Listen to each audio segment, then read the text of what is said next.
It's supposed to be recording. Yes, I think it's working. Yes, it is. There we go. We're working. Okay, so are we live? Yeah, we're live. Okay, fine. So, good afternoon, everyone. We're going to speak very shortly about the inyan of Shavuos. We're coming up to the period of Shavuos. But to understand that, first of all, we have to understand that this is really a build-up of the previous Chagim that we went up to. We started doing, meaning that we had the inyan of Pesach, then you had the inyan of Sfiras Omer, and then you have the inyan of Shavuos, as we know.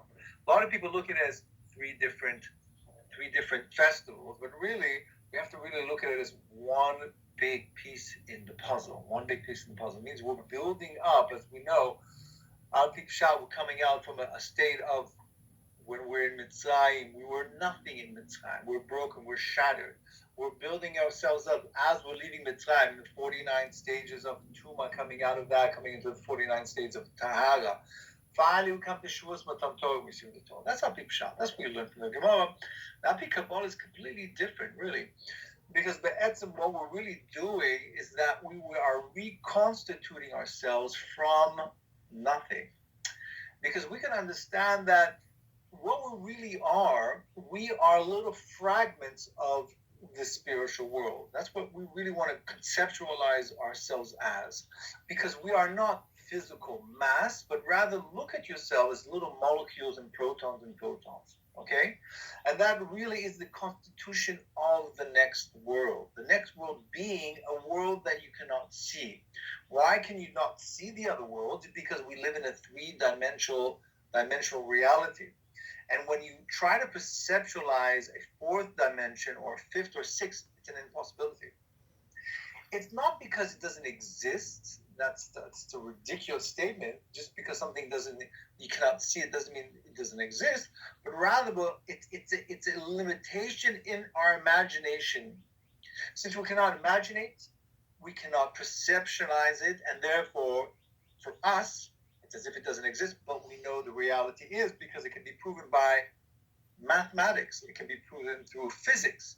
So just the fact that it cannot be seen, obviously, that is not a correct statement. So therefore, we have a spiritual world which are in the dimension of the 4th, 5th, 6th, 7th, 11th, 12th. It's infinite amount of dimensions. How does it look like exactly? So again, we can't imagine that, but just imagine all these photons and protons, these molecules. Okay? Now, the Kabbalah explains so that there was a Shevuot, there was a breakage. And what happened at the breakage was that it fell in. It didn't actually fall into the world, but it actually created the world that we're living. Our job is to reinstitute and to bring up, or akilu, as to say, bring up, or reconnect back to the spiritual world those broken parts, those broken molecules and photons and whatever you want to call them. We call them nitzutzos. And therefore, getting back to the story of Pesach, what was happening is that the Yidden, the Jews in Pesach, were actually manipulating this spiritual commodity called the sparks of holiness, those nitzutzot, and bring them back up. Okay?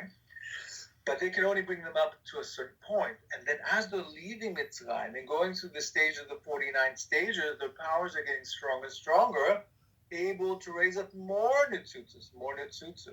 But again, only to a certain dimension. We call that parts of Shlishi, parts of Levim.